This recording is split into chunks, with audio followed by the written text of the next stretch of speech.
Hello, in this video I talk about a 3-player game of Oathmark. Okay, let's go.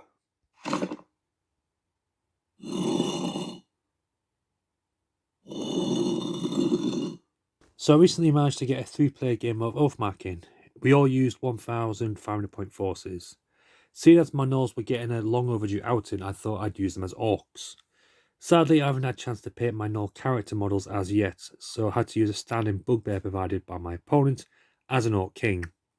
Along with him, I took a unit of 20 orc line breakers, 20 orc soldiers, 2 units of 3 trolls, a unit of 5 wolves, and a unit of 10 wolves. Upon reflection, I think 3 units of 5 wolves would have been a better way to use them. My elf opponent took the following: 15 line breakers, 3 units of 5 archers, 20 spearmen, a ballista, and a level 2 wizard. My opponent took the following: 3 units of 5 heavy cavalry, 5 rangers, a level 2 wizard, a mounted prince, 3 ogre line breakers, 10 human line breakers, and 5 archers. I don't think it's any surprise to note that the Bretonnians were the star of the match visually. The banners alone are a joy to see. The miniatures are from 5th edition War Fantasy Battles Bretonnians, a style of miniatures which Games Workshop have sadly moved away from now, and it's for a loss. Those miniatures are wonderful. They really encapsulate the old Bretonia. Again, I can wax on lyrically about the banners because they're so lovely. There's a lot of art and a lot of skill and love has been put into this project. It was really nice to play off against them. Deployment was rolled for, and as you can see, the elves managed to secure a very favourable position for their forces.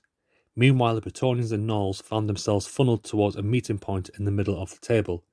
The network of stone walls that dominated the side of the central building would make combat quite difficult, so the bulk of our forces were aimed to enter what would best be described as a killing field. Multiplayer games are a break from the standard way miniature games are played, and quite a good way to test the system. Players have to navigate with caution as attacks can come from many angles, and they may find themselves the enemy of an alliance formed by their opponent. Even being such an alliance doesn't guarantee safety, as they may find that they've been exploited by their so-called ally. That, however, wasn't to be the case in this game. The noble Bretonnians and savage gnolls took great pleasure in being the end of each other. From the very first turn, it was apparent that both forces would broker no peace between their kind. Meanwhile, the Haunty Elves took advantage of their natural animosity on display, and decided that the best course of action would be to stay back and loose arrows and bolts on their ballista, which, due to their position and fire-over ability, gave them an ideal position to strike from a distance, which they happily did to great effect. To the Bretonnians and gnolls, this seemed like a bad situation to be in. If they were to return upon their elves, they would be presenting a vulnerable flank to their hated foe, and would have to rely upon their opponent not to take advantage of this easy target. We were both aware of this, and without words agreed to continue our fight while trying to keep as much as possible out of the range of the elves. The Gnoll King's command ability was crucial at getting my unruly furbags into line. A large departure from my undead, who I used in my previous game. These lot really need a strong command to get them to activate. The prospect of facing off against 3 units of 5 heavy cavalry was quite daunting, to say the least. Even if I were able to get the charge on them, my trolls and line breakers would have their work cut out, getting through that high defense value. Still, it would be cowardly to back down from such a challenge, or so I thought. A unit of trolls had an ideal opportunity to get a flank charge in on a unit of knights, and failed their activation roll. The one simple activation was not enough to get them into the thick of action. The knights, however, did manage to activate and came bounding over the stone wall into the trolls. Luckily, their lances went a bit rubbery, and their damage output wasn't as spectacular as I had feared. I guess jumping over the wall put their aim off. That said, I did manage to kill one of their units, one that had been bloodied by the elves, I hasten to add. Still, they charged me. Both the shielded and wild charge abilities were very handy in the situation. Reducing the dice down to 4 and getting to reroll a die helped me more than it did the Bretonnians. It enabled my gnolls to weather the storm quite a bit. After a few turns of battering each other, a moment of clarity came over the Bretonnians and gnolls, as they suddenly realised that those pesky elves were going to claim a crushing victory if they didn't put their differences aside. So a bit late in the game, their forces, or what was left of them, staggered towards the elf line.